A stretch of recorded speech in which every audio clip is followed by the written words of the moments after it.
I'm ready. Ok.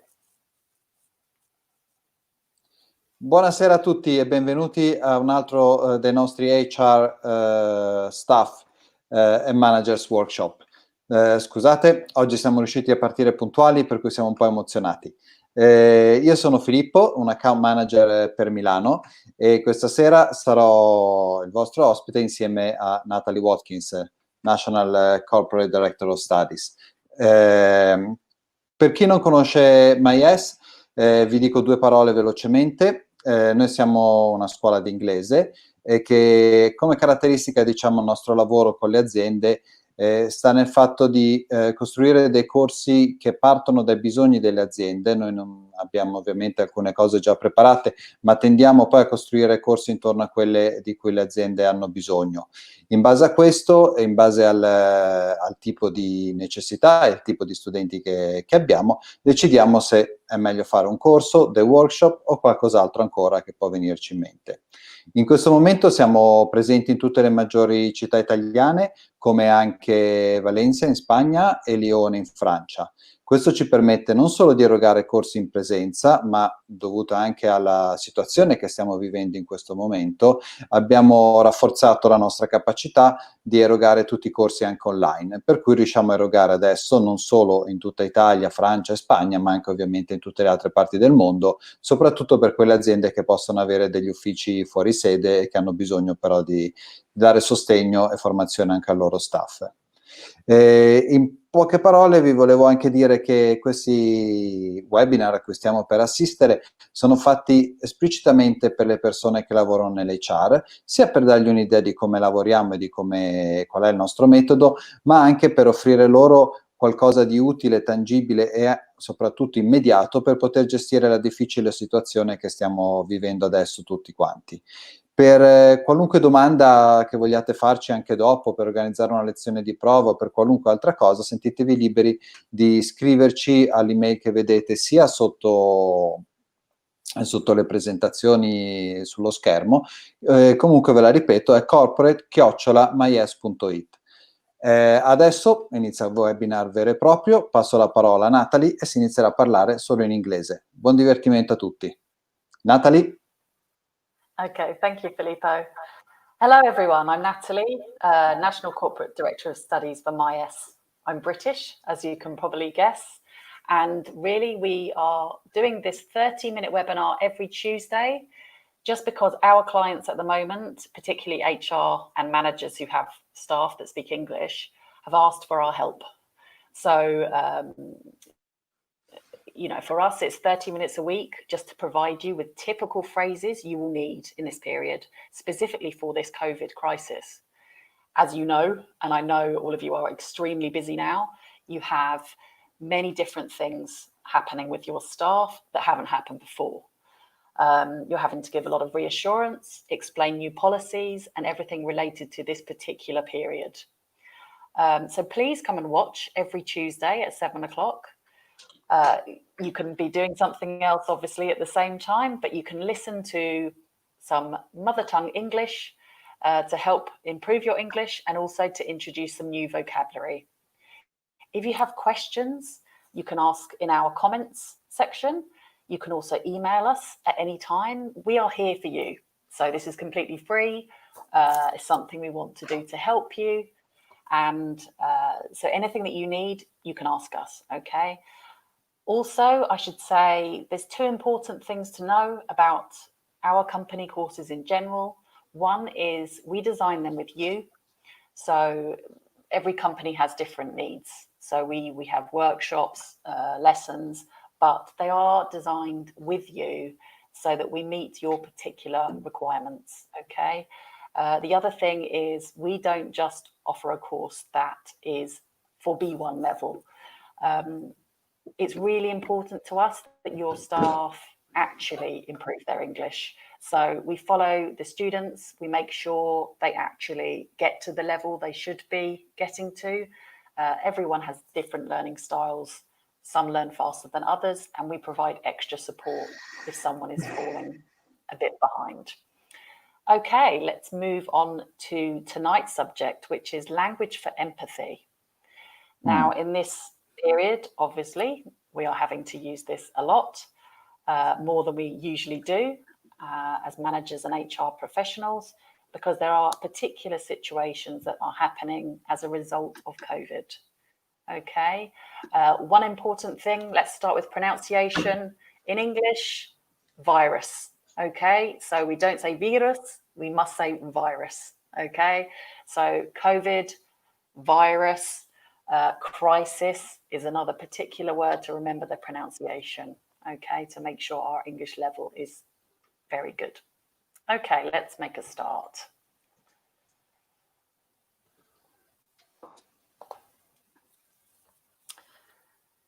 Okay, first of all, why are we talking about empathy? So we are looking at the difference here between sympathy and empathy in English. And at work, we want to use empathy. The reason for this is it's more supportive coming from a manager and slightly less personal in English. So you don't want to be saying, I'm sorry for you as a manager. This sounds a bit too personal with your staff. You want some professional distance. Obviously, it depends on your management style. Maybe you are very friendly with your staff. Generally, you want some professional distance, so you want to give empathy. So you want to say, you know, I understand your situation. How can I help? We will see particular phrases coming up. But just remember, you want to empathize and use empathic language rather than necessarily sympathize, where you would say, I am sorry for you. Okay, you want to avoid this. Okay. So, unfortunately, for many people, what does this mean, the current situation? So there are many staff that could be now in financial difficulty or have some worries because their pay has been reduced. They could be on Cassa Integrazione. They could have reduced that. You maybe had to reduce their hours. Here are some phrases to help you immediately with this. So we're not going into detail with grammar here. We want to give you immediate phrases that you can use now. Okay. So was there anything new here for you, Filippo? Looking at some of this vocabulary, I know you lived in London for 10 years, so your English is very good. Which of these is something new for you, or which one would you use yourself? All of them are common. Yes, I think I would use the first two probably. Can you explain a bit better what challenging time means? Yes, that would be a bit absolutely. harder to use. Yes, it's true. In English, we often say challenging because we can say difficult or hard in the same way other languages would, but challenging it's more often used in a work context. So when we say challenging, it's saying this is a really difficult time, but it's a little bit more professional to say challenging. So it's a better word to use than difficult. And I think, is it true to say, if you look at the last phrase, yeah, unfortunately, we're all in the same boat during this challenging time. I think that's an expression you also have in Italian. I'm not sure about French and Spanish, but Italian, I think. Yes, actually, we do use the essere nella stessa barca. Yes, okay. Absolutely, yes. Something that we use too. Yes, so this is a very common expression to also use in English. When you're empathizing, you say, you know, I do understand your concerns because we're all in the same boat. You know, also HR might find themselves on Cassa Integrazione. You know, we want to give reassurance that we understand how they're feeling. You want to say also, if you need to point out, you know, we need to do all we can to keep the business running. So this means we want the business to continue. So you can point this out to your staff. You know, I'm not doing this just because we want to save money. We want to do everything we can to keep the business alive. Okay. Let's have a look. So challenging, very important here. We talk about salary in English, so you would say reduced pay, or you could say reduced salary. Okay. Now remember, again, with pronunciation, we wouldn't say, rather, let me say, we say reduced. Make sure you say that with a smooth ending, reduced pay. So this is nice and clear for your English-speaking staff. And you want to emphasize the difficulty of the situation by saying extremely difficult or really challenging, so that you're really giving empathy there to your staff.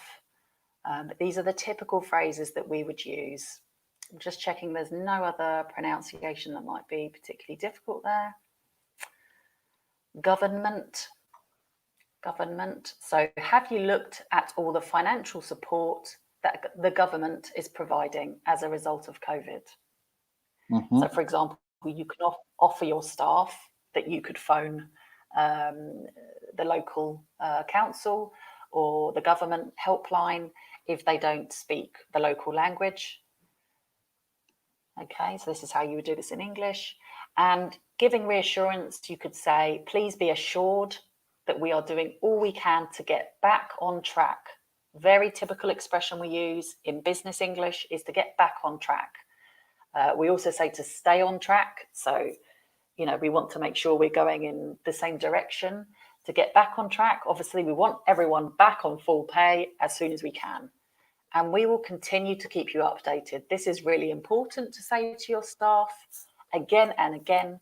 It might seem obvious to you, but you want to make sure they know that you are there, keeping them informed. You can put this in emails. It's a really positive thing to say at the end of your email. We will continue to keep you updated. So they think, okay, I know that I am part of the thinking of the company. I'm reassured. Okay. If you want any of these phrases or a copy of this PowerPoint, you know, please do email us at the address given. You know, we want to help you during this difficult time. Okay, let's have a look at what is next. Okay, particularly difficult situation, looking at here, where you might actually need genuine sympathy because someone has actually had a relative or a friend who has died as a result of COVID. Unfortunately, this has happened for a lot of people in the last few months. So you don't want to find yourself struggling for the right words if someone has lost a relative or friend. And in English, we say to lose someone, to mean someone has died. Okay, so I know this is a very difficult, very sensitive subject. So here are some phrases that you could use for this particular language, because you might find yourself needing to have this conversation. Okay. Let's have a look. Filippo, typically, what expression would you use here? Or is there anything that is new for you? I think the first one is a bit tricky. I am afraid. Doesn't that mean that you're scared of something? Or which one are you looking at? the first one, the first sentence of. Okay. I am so sorry. This one? No, I am afraid that we need to let some people go. Okay. Let's have a look.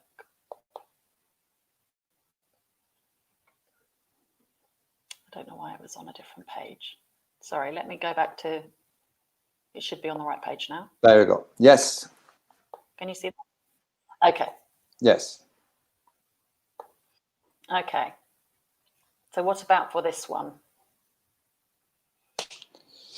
What I found about that one, I found that, why would you say that you're afraid of something that you're doing? Or is that typical English language, something that is just the way it is said?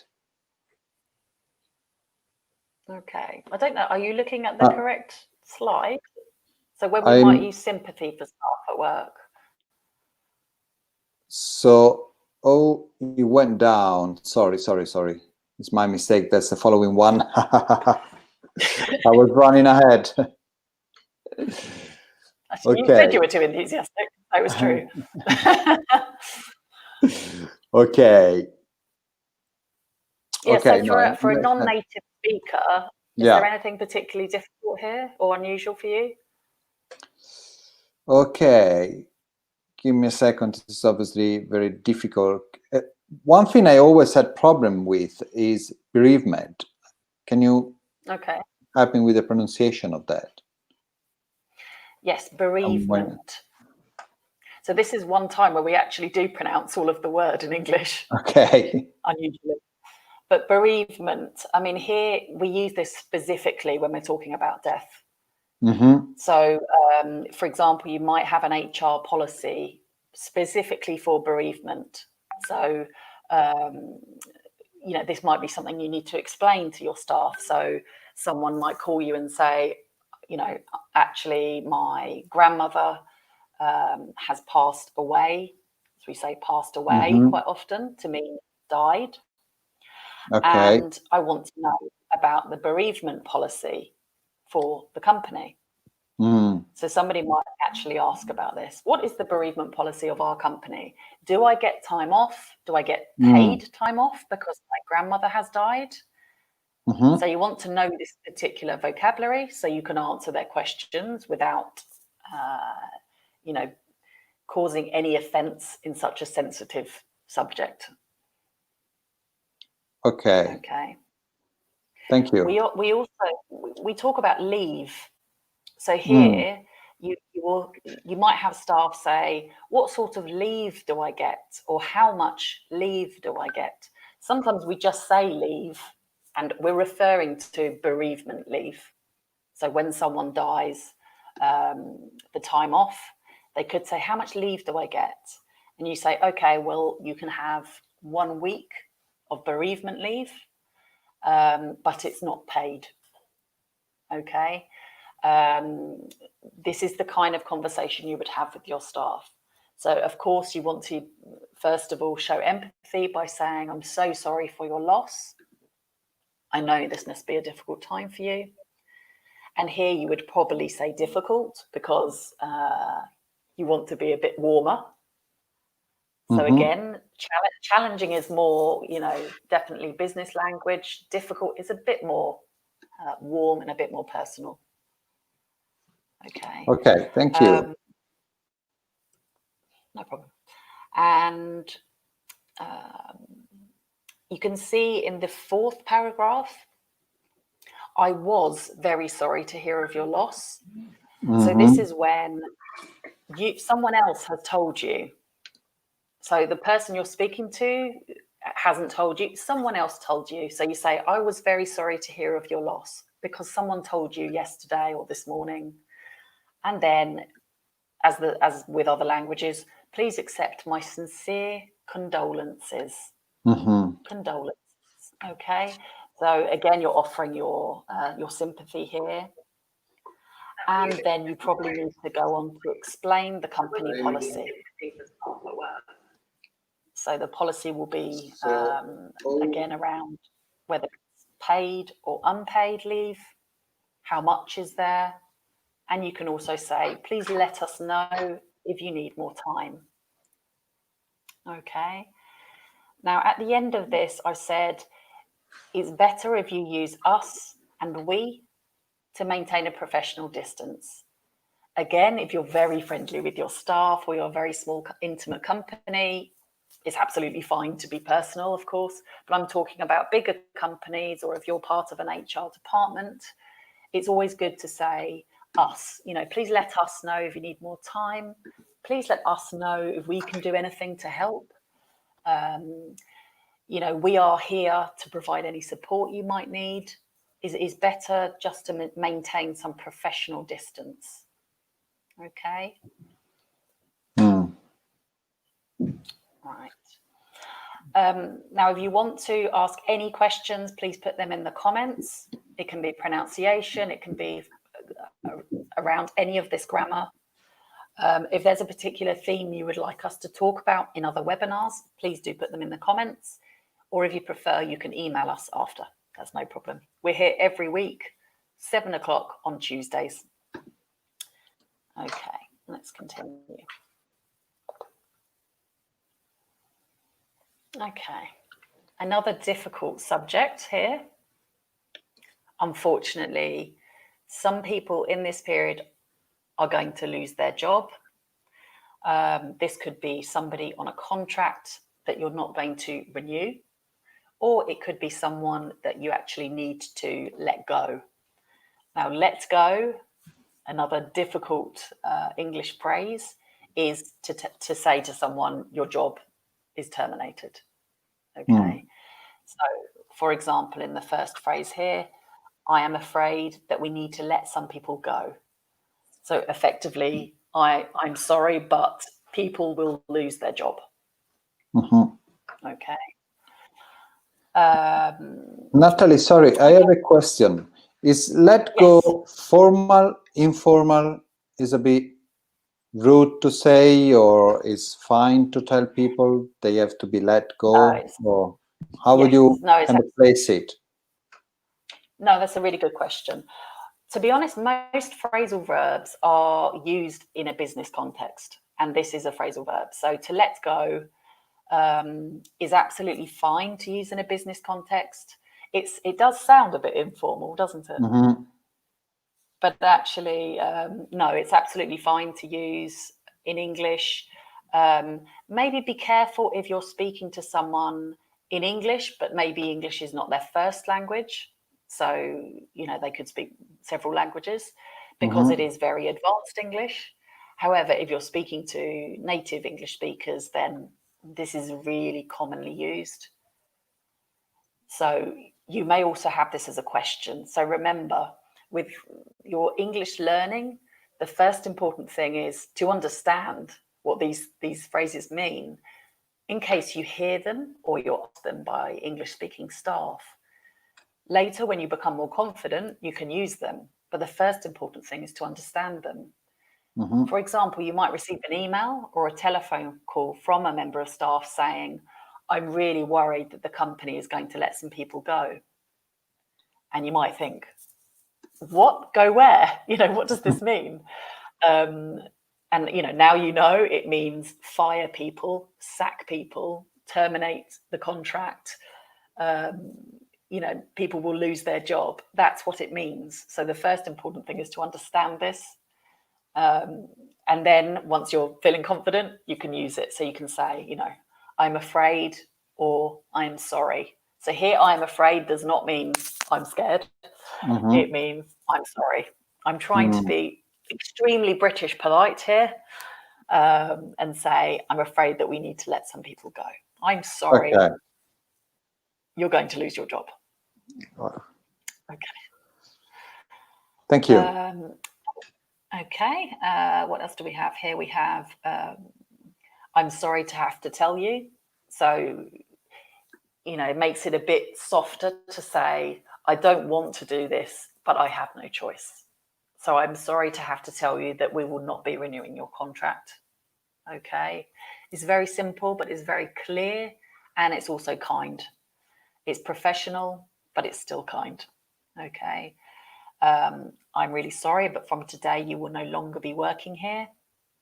I know this is difficult news to hear.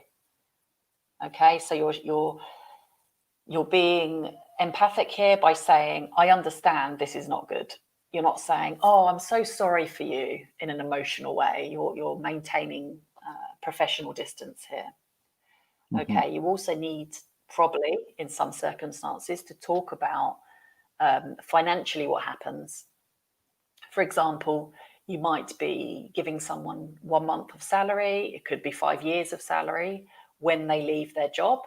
So here we would probably say financial package. Okay, so we need to go through the financial package that you will receive. Also, this is a positive way to turn the conversation around. So you can say, let's talk about the package you're going to receive when you leave. So because you've worked for the company for 10 years, you will receive 1 month of salary for every year you've worked in the company. This could be one example. That's what we mean when we talk about financial package. So if you have a member of staff, for example, that says to you, am I going to receive a financial package if I lose my job? This is what they are referring to. Okay. And we also talk about terminating a contract. So this is the same as ending a contract. You could also say ending. Terminate is slightly more formal. Okay. Let's have a look. What's next? Okay. So finally, just reviewing some very simple but important empathic language here. Okay. These you can keep in your drawer. I always say to our clients, our students, you know, have sheets in your drawer ready for certain subjects that come up. In English, you know, at work, there's certain subjects that will always come up. So if you have these available to you to hand, you're always going to feel confident and ready until you know them, obviously, without having to read anything. Something like this could be useful if you find yourself in a difficult conversation with a member of staff. Also, these are very useful for email, of course. We use email often now. So let's go through them, okay? I appreciate this is difficult news. Again, empathic. I understand. I know. However, I need to give you this news. I understand this is not the news you were hoping for. It's this, you're saying the same thing in a different way. Okay, so we're trying to increase your vocabulary here.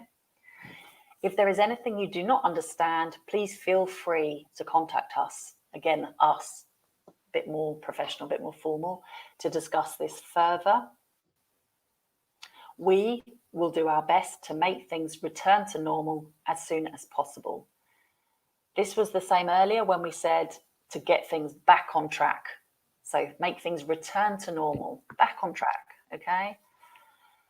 And finally, while I realise this is not an ideal situation, I hope you understand that we are doing all we can in the circumstances. Okay, really typical expression we use in this type of situation is this final one in an email, in a speech, in a conference call, in a video call. You know, I realise this is not an ideal situation, everybody. You know, Filippo, I realise this is not ideal. I hope you understand we're doing all we can in the circumstances. You're trying to make a connection there, but still staying professional. Okay, so those are just a few phrases to make you feel confident in this topic. Okay, so during this COVID crisis, you might have to have some of these difficult conversations as a manager or HR professional. So we just wanted to give you some immediate phrases in English that are used again and again. I worked in London in a business context for over 15 years, and these are really typical expressions we use and vocabulary we use at work. Okay, so that's everything from me in English. I will just pass back to Filippo, who will just confirm if you want any other information, really, or you want to talk to us, what you need to do.